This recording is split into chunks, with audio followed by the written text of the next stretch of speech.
পেয়ারা নবীর উম্মতিরা রে, রাহমাতুল লিল আলামিনের ব্যাপারে আমার আল্লাহ বলেন, আমি রব্বুল আলামিন হলাম তোমাদের সবচেয়ে বড় বন্ধু। দ্বিতীয় বন্ধু আমার রাসূল রাসূলুল্লাহ। আল্লাহ রাসূল বলতে সব রাসূলদেরকে বুঝাইছেন। সমস্ত রাসূলরা আপন আপন উম্মতের জন্য শ্রেষ্ঠ বন্ধুদের মধ্যে একজন। আর আমার নবী রাহমাতুল লিল আলামিন, তিনি আমাদের এমন রাসূল, এমন বন্ধুরে, সমস্ত নবীরাও আমার নবীর উম্মত হওয়ার জন্য আকাঙ্ক্ষা করে। জোরে বলেন সুবহানাল্লাহ। ওই নবী রাহমাতুল লিল আলামিন যারে বন্ধু বানাইতে নির্দেশ দিয়েছেন কে? ওই নবী নিজে। তিনি বলেন, আল হাসান ওয়াল হুসাইন সাইয়্যিদা শাবাবি আহলিল জান্নাহ। আমার হাসান, আমার হুসাইন জান্নাতের যুবকদের সরদার। সুবহানাল্লাহ। নবী বলেন, যে তাদেরকে ভালোবাসে আমি তাদেরকে ভালোবাসবো। আবার নবী দোয়া করেন, আল্লাহ যে ব্যক্তি তাদেরকে ভালোবাসবে তুমিও তাদেরকে ভালোবাসিও। আমার নবী বলেন, যে তাকে ভালোবাসবে সে আমাকে ভালোবাসলো, যে আমাকে ভালোবাসলো তার ঠিকানা হবে জান্নাত। কেননা আমার ভালোবাসার নাম হলো রবের ভালোবাসা। জোরে কন্যা সুবহানাল্লাহ। ওই নবী বলেন, এদেরকে যারা কষ্ট দিবে তারা যেন আমি নবীকে কষ্ট দিল। হুসাইনুম মিন্নি ওয়া আনা মিন হুসাইন। নবী বলেন, হুসাইন আমার থেকে আর আমি হুসাইন থেকে। নবী বলেন, যারা এদেরকে কষ্ট দিল তারা আমারে কষ্ট দিল, আর যে নবীরে কষ্ট দেয় তার ঠিকানা জান্নাত না জাহান্নাম? তার ঠিকানা কোথায়? নবী বলেন, এদেরকে যারা কষ্ট দিল তারা আমারে কষ্ট দিল। ইয়াজিদ আহলে বাইতে রাসূলের শান্তি দিছে না কষ্ট দিছে? কথা কন না, কষ্ট দিল। তাইলে ইয়াজিদে ইমাম হুসাইন রাদিয়াল্লাহু তাআলা আনহুরে কষ্ট দিল, চক্রান্ত করে ইমাম হাসান রাদিয়াল্লাহু তাআলা আনহুরে বিষ পানের মাধ্যমে শহীদ করে দিল।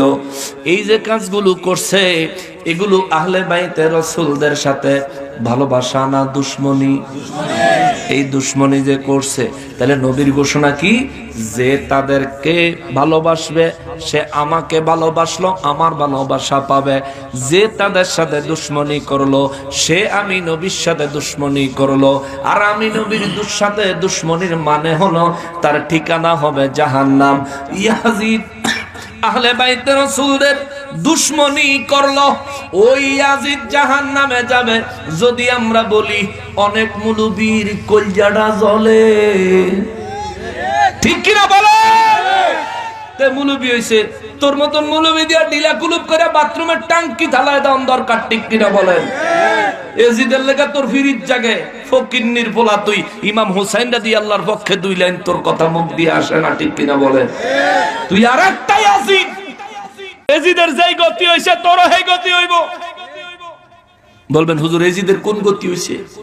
হ্যাঁ, এজিদে জাহান্নামে যাইতো না, দেশ তো পাঠায় দিত চাই, একবারে বাংলাদেশ থেকে রিজার্ভ টিকিট পাঠায় দিত চাই যে যা এজিদটি ব্যস্ত থাকেন।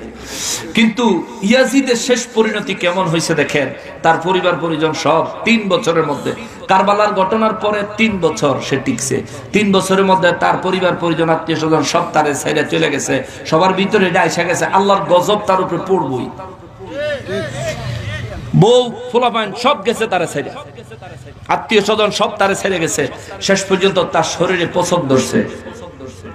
ইয়াজিদের প্রেমিক, ইয়াজিদের ফুতেরা 2024 সালে 2025 সালে এই জামানায় সাদারা ইয়াজিদের ফিরিত দেখাস, তোর বাপে মরছে কেমনে হইনা যা। ইয়াজিদের পুরো শরীরে পছন্দ ধরছে, শরীর থেকে পুজ বের হইছে। ইয়াজিদ এই অবস্থায় ডাইনে বামে মদ ফদ নারী ফারি হেটা তো আসিলই, তার তো এটা কোনো ব্যাপার আছিল না। তো এগুলো নিয়ে এই অবস্থায় সে মারা গেছে। মারা যাওয়ার পরে মদের বোতল ফুরে রয়েছে, বিড়ি দেবাক্স। অতদিন জিন্দা ছিল, টাকা পয়সা দিছে আসছিল, মরে গেছে, টাকা দিব কেটা, বিড়ি দিয়ে গেছে। যাওয়ার পরে তার আশেপাশে এই নেশার মদের বোতল টতল ছিল, এবং এই ইয়াজিদে এই ঘরের ভিতরে মহিলা পড়ছে, জিন্দা থাকতেই পড়ছে। মরার পরেও ফুটছে, এই অবস্থায় মরছে। এবার আপনারা বলেন, আহলে বাইতে রাসূলের গলায় ছুরি চালেন না, আহলে বাইতে রাসূলের বিরুদ্ধে চক্রান্ত করেন না, মৌত যদি এমন হয়, এটা কি ইমানদারি মৃত্যুর নিশানা? কথা বলেন, সবাই বলেন, এটা তো ইমানদারি মৌতের নিশানা নয়। তাইলে কইবেন হুজুর, তাইলে আমরা কি তারে বেঈমান কইতাম, জাহান্নামী কইতাম, না জান্নাতি কইতাম? আমরা কমুটা কি? আমরার কোনো কথা কোন দরকার হই নাই। আমরা তেনে বড় যারা হেরা কইয়া দিছে, যেমন চারটা মাযহাব শ্রেষ্ঠ, হানাফি, শাফিঈ, মালিকি, হাম্বলি। এই চারটা মাযহাব, হাম্বলি মাযহাবের ইমাম ইমাম আহমদ ইবনে হাম্বল রাহমাতুল্লাহ আলাইহি নিজে ফতোয়া দিয়েছেন, ইয়াজিদ জাহান্নামী, ইয়াজিদ বেঈমান হয়ে মারা গেছে, ইয়াজিদের ঠিকানা হবে চিরস্থায়ী জাহান্নাম। জোরে বলেন মারহাবা, মারহাবা। তাহলে আমরা আর কিছু কোন দরকার আছে? ইয়াজিদের ব্যাপারে মন্তব্য যা করণের ফয়সালা যা দেওয়ার ইমাম আহমদ ইবনে হাম্বল রাহমাতুল্লাহ আলাইহি দিয়ে দিছে। এখন ওই ইয়াজিদের প্রেমিক, ইয়াজিদের ভূতেরা কইব, আপনারা তো নিজেরে হানাফি দাবি করেন, ইমামে আজম আবু হানিফা রাহমাতুল্লাহ আলাইহি তিনি তো ইয়াজিদ সম্পর্কে এই ধরনের কোনো মন্তব্য করেন নাই, তো তাতে কি হইছে? এ বেকল, আমরা জানি চারটা মাযহাবই হক, চারটা মাযহাবের মধ্যে কোন মাযহাব বাতিল নয়, চারটা মাযহাব হক, চারজন মাযহাবের ইমাম হক। একজন মাযহাবের ইমাম যেটাকে হক বলবে, আমরা সেটাকেই হক হিসাবে মেনে নিব। ইয়াজিদের ব্যাপারে যেহেতু অন্য তিনজন নীরব ছিলেন, তারা তো এজিদরে তোগমতন ইমানদার জান্নাতি এমন বলেন নাই, বরঞ্চ তারা নীরব ছিলেন, বলতে চায় নাই, নাপাক বেয়াদবের কথা মুখে আনতে চায় নাই। কিন্তু ইমাম আহমদ ইবনে হাম্বল রাহমাতুল্লাহ আলাইহি চুপ থাকতে পারে নাই, বলে দিয়েছেন, লিখে দিয়েছেন, ইয়াজিদ হলো পাপিষ্ট, ইয়াজিদ মুনাফিক, ইয়াজিদ বেঈমানের উপর মৃত্যুবরণ করেছে, ইয়াজিদের ঠিকানা হবে জাহান্নাম। কথা বলেন ঠিক কিনা? এটা ইমাম আহমদ ইবনে হাম্বল রাহমাতুল্লাহ আলাইহি বলে দিয়ে গেছেন। আমার মাযহাব হানাফি মাযহাব, আমার হানাফি মাযহাবের ইমামে আজম এজিদের বেহেশতি কইছেনি, তুই পারলে হেডা দেখা, ঠিক কিনা বলেন? জাহান্নামী কয় নাই, হেডার লেগা তোমার খুব আনন্দ, তুই আগে দেখাবি যে ইমামে আজম তারে জাহান্নামী নয় জান্নাতি, বেঈমান নয় মুমিন, মুনাফিক নয় মুমিন বলে সম্বোধন করছেন কিনা? ইমামে আজম তো এমন সম্বোধন করেন নাই। তাইলে তুমি আমার ইমামে আজম রে দেখাইয়া তোমার ইয়াজিদ আব্বুরে ব্যস্ত লইয়া যাইতে, অত সস্তা নিরে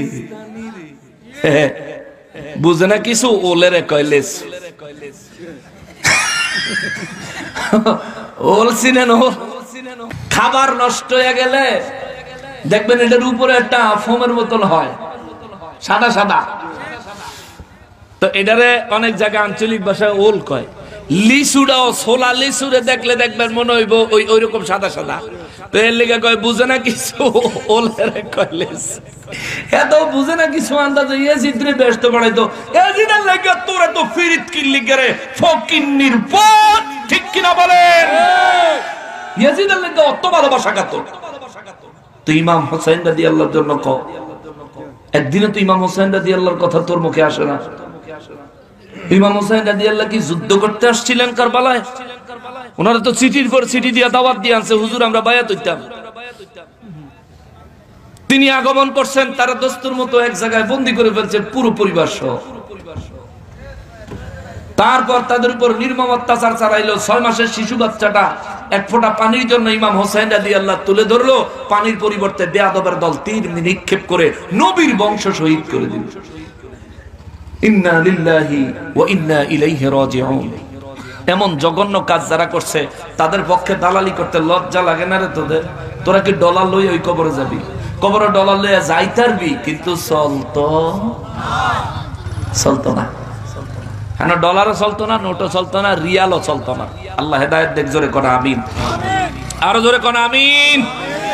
এই জন্য বাবারে রব্বুল আলামিন বলেন সবচেয়ে বড় বন্ধুর নাম কি? আল্লাহ। জোরে বলতে হবে কি? আল্লাহ। শেষ করে দিতেছি, ফিনিশিং এ। সবচেয়ে বড় বন্ধুর নাম হলো আল্লাহ। দ্বিতীয় নম্বরে আমার আল্লাহ বলেন সবচেয়ে বড় বন্ধু হলেন আমার হাবিবুল্লাহ সাল্লাল্লাহু আলাইহি ওয়াসাল্লাম। আমার নবী রাহমাতুল লিল আলামিন তোমাদের সবচেয়ে বড় বন্ধু। দ্বিতীয়, তিন নম্বরে আল্লাহ কয় ওয়াল্লাযীনা আমানু, আর যারা ঈমান আনয়ন করেছে তারা তোমাদের বন্ধু। ঈমানদার ঈমানদারের বন্ধু, ঈমানদার ঈমানদারের বন্ধু। বলবেন হুজুর কেমন বন্ধু? নবী কয় এক মুসলমানের প্রতি আর এক মুসলমানের 6টা হক রয়েছে।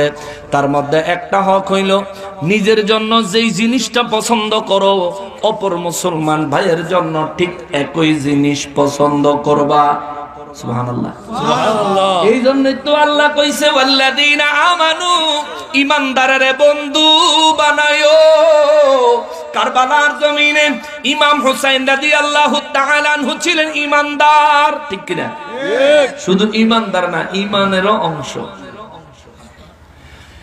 ইমাম হুসাইন রাদিয়াল্লাহু তাআলা আনহু শাহাদাতের পূর্বে নিজে যুদ্ধের ময়দানে নামার আগে তাবুত থেকে বের হইয়া ইমাম হুসাইন রাদিয়াল্লাহু তরবারে টাকায়া একটা আওয়াজ দিবেন।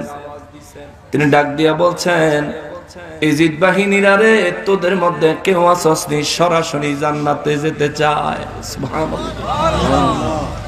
যদি কেউ সরাসরি জান্নাতে যেতে চায় আয় আমি হুসাইনের পাশে দাঁড়া।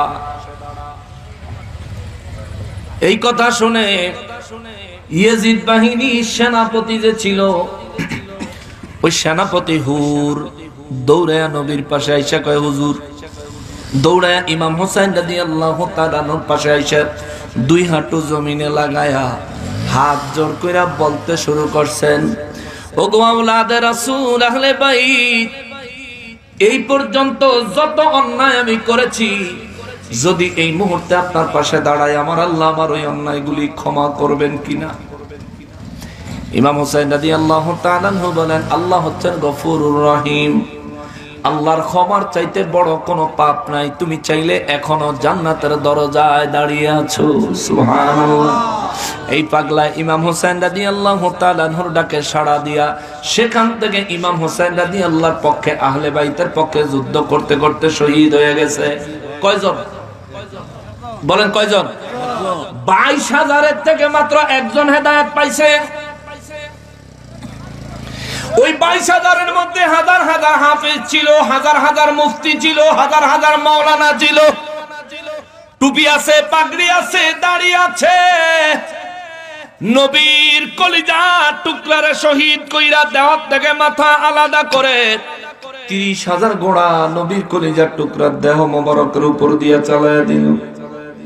অথচ সাহাবায়ে কেরাম বলেন, ইমাম হুসাইন রাদিয়াল্লাহু তাআলা আনহুর শরীরের অর্ধেক অংশ মোবারক দেখলে অনেক সময় মানুষ চমকায়া যাইতো, মনে হইতো সরাসরি নূর নবী রাহমাতুল লিল আলামিন। জোরে বলেন সুবহানাল্লাহ। ইমাম হুসাইন রাদিয়াল্লাহু তাআলা আনহুরে দেখলে মানুষ এরকম হতচকিত হয়ে যাইতো, যারা নবীকে জীবনে একবারও দেখছে তারাও দেখা চমকায়া যাইতো। ওই হুসাইন রাদিয়াল্লাহু তাআলা আনহু দেহ মোবারকের উপর দিয়া 30,000 ঘোড়া চালাইছে। ঘোড়ার পায়ের খুরের আঘাতে শরীরের হাড্ডিগুলো থেকে মাংসগুলো আলাদা হয়ে গেছে। কারবালার জমিনটা রক্তে লাল লাল হয়ে গেছে। ওই আসমান এই দুঃখে, ওই আসমান পুরো লাল রক্তাক্ত হয়ে গেছে। নবীর কলিজার টুকরা দেহ মোবারক থেকে মাথা মোবারক আলাদা করে এরা আযান দিছে, আসরের নামাজ আদায় করছে জামাতের সাথে। ওই জালিমদের প্রেতাত্মা এখনো জমিনে আছে না নাই? জোরে বলেন আছে না নাই? এই জন্য মুফতি দেখলে ভুল্লা যায়েন না, হাফেজ দেখলে ভুল্লা যায়েন না, মৌলভী সাহেব দেখলে ভুল্লা যায়েন না। দেখবেন কারবালার চেতনা তার ভিতরে কতটুকু, দেখবেন ইয়াজিদের ব্যাপারে তার ভিতরে পীড়িত আছে না নাই, দেখবেন দয়াল নবীর জন্য সে প্রাণ উৎসর্গ করতে তৈরি আছে না নাই। যদি এমন কোন ব্যক্তির পান যে কিনা নবীর জন্য নিজেকে নিজের জানকে উৎসর্গ করার জন্য সর্বদা প্রস্তুত। যদি এমন কোন মানুষ পান যে কিনা আহলে বাইতের জন্য দিল থেকে অন্তর থেকে বড় প্রেমিক, বুঝবেন এই মানুষটা মুমিন, এই মানুষটা ইমানদার। আমার রব্বুল ইজ্জত বলেন, ও জগতের ইমানদারেরা রে, আমি আল্লাহর পরে আমার হাবিব, আর আমার হাবিবুল্লাহর পরে এই ইমানদারটা তোর বন্ধু। জোরে বলেন সুবহানাল্লাহ, আরো জোরে বলেন সুবহানাল্লাহ। 4 নম্বরে আল্লাহ কয়, আল্লাযীনা ইউকিমুনাস সালাত।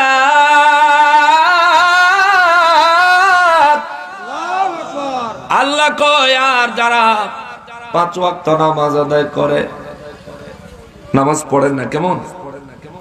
নামাজ পড়েন বাবা। জমির মালিক কে? আল্লাহ। আর দেহের মালিক, রুহের মালিক আল্লাহ। তাহলে আমি বলতে কিছু আছে, আমার বলতে কিছু আছে, তাইলে মরণ তো লাগবে। এটা মানেননি? আল্লাহকে মানে না এমন মানুষ জমিনে আছে, কিন্তু মরণ মানে না এমন মানুষ নেই। নাস্তিক আছে যে কিনা বলে আল্লাহ তাআলা কিছু নাই, নাউজুবিল্লাহ। এই জমিন টমিন এমনি হয়ে গেছে গা। যে নিজে এই কথাটা বলে, এই আকীদা অন্তরে রাখে, এই কুফরি অন্তরে রাখে, সে ব্যক্তিও চিন্তা করে একদিন মরণ লাগবে। মরণটা মানে হিন্দু মসজিদে আইসা সেজদা দেয় না, মূর্তির সামনে নিজের ইবাদত করে, মূর্তিকে রবের শরীক বানায়, কিন্তু এই হিন্দুও বিশ্বাস করে মরণ লাগবে, খ্রিস্টানও বিশ্বাস করে মরণ লাগবে, দুনিয়ায় সব মানুষই বিশ্বাস করে মরণ লাগবে। আল্লাহকে বিশ্বাস করে না এমন মানুষ আছে, কিন্তু মরণ বিশ্বাস করে না এমন মানুষ নাই। এ মুসলমান, আমরা তো মুসলমান, আমার মৌতের আর কয় বছর বাকি আছে বলতে পারবেন? 1 সেকেন্ডের কোনো ভরসা?